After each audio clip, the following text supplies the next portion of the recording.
السلام علیکم ورحمۃ اللہ وبرکاتہ نحمده ونصلی علی رسولہ الکریم اما بعد۔ آج کا سبق سن لیجئے، سبق نمبر 1071۔ ایک قیمتی ہدیہ دے رہا ہوں آپ کو۔ جتنے مرد اور عورتیں ہیں ان سب کو ایک بہت ہی قیمتی ہدیہ دے رہا ہوں، مردوں کے لیے بھی، عورتوں کے لیے بھی، بچوں کے لیے بھی، اور میں اس کی اجازت بھی دیتا ہوں۔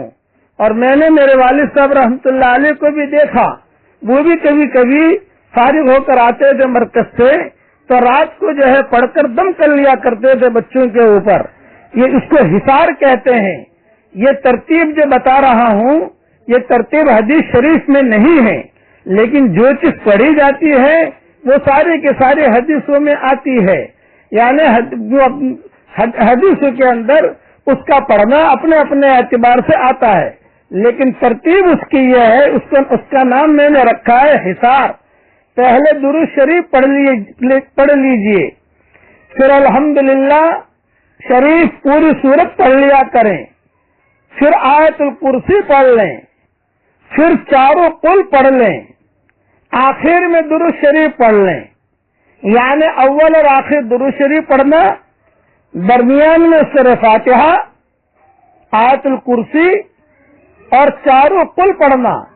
یہ سب کچھ پڑھ کر اپنے گرد، بچوں کے گرد، گھر کے گرد، جہاں بزنس، دکان، دفتر وغیرہ ہو ان سب کا تصور کر کے ان کے گرد اپنے تصور میں ایک دائرہ بنا دیں۔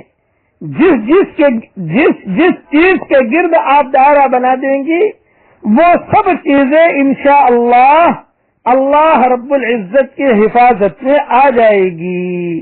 کلام اللہ کی ہم نے بڑی برکتیں دیکھی ہیں اور سینکڑوں واقعات ہیں اللہ رب العزت کی حفاظت کے، جن کو بتانے میں اب مختصر وقت میں 4 منٹ میں بتا نہیں سکتا، اس لیے اتنا کہہ دینا کافی سمجھتا ہوں کہ یہ حصار جس دن میں اور جس رات میں آپ بچوں کے گرد بنائیں گی، آپ کے بچے انشاءاللہ فتنوں سے، آفتوں سے، مصیبتوں سے محفوظ رہیں گے، اور جس دن کوئی مصیبت آنی ہوگی مقدر کے اعتبار سے، آپ دیکھنا کہ آپ اس عمل کو بھول بیٹھیں گی، تب کوئی مصیبت آئے گی، ورنہ تو اللہ رب العزت کی حفاظت میں رہیں گے۔ بہت جاندار نسخہ ہے، سلف صالحین کا یہ معمول رہا ہے، علماء نے لکھا ہے کہ سلف صالحین کا یہ معمول رہا ہے، اور ہم نے ہمارے دور میں بھی ہمارے اکابرین کو دیکھا۔ اگرچہ یہ ترتیب حدیثوں میں نہیں آتی، لیکن جملے جیسے سوتے وقت سورہ فاتحہ پڑھ لو یہ حدیث میں آتا ہے، سوتے وقت چاروں قل پڑھ لو یہ حدیث میں آتا ہے، آیت الکرسی پڑھ لو یہ حدیث میں آتا ہے۔ تو بھئی بچوں کا حصار کر لیا کرو۔ بچہ سو گیا، اب جو ہے پڑھ کر ماں جو ہے اتنا دم کر دے، وہ بچہ اللہ کی حفاظت میں انشاءاللہ آئے گا۔ پھر بچہ جو بڑا ہو گیا، اس قابل ہو گیا کہ خود پڑھ لے تو بہت اچھی چیز ہے، لیکن خود بچہ چھوٹا ہے، اب اس بچے کو اس طریقے سے کر کے روزانہ گھر میں یہ تربیت ہونی چاہیے۔ یہ تربیت بیانات میں دے رہا ہوں آپ کو کہ بچوں کی اچھی تربیت کیسی ہو۔ یاد رکھنا، پھر یہی بچے دین کے بڑے داعی بنیں گے، آپ کا انشاءاللہ بزنس بھی سنبھالیں گے اور دین کے وفادار بنیں گے۔ اللہ تعالی ہم سب کی اولاد کو دیندار بنائے، اور اللہ تعالی ہم سب کی اولاد کو ہماری قیامت تک کے آنے والی نسلوں میں اللہ تعالی دین کے بڑے بڑے داعی پیدا فرمائے۔ آمین آمین۔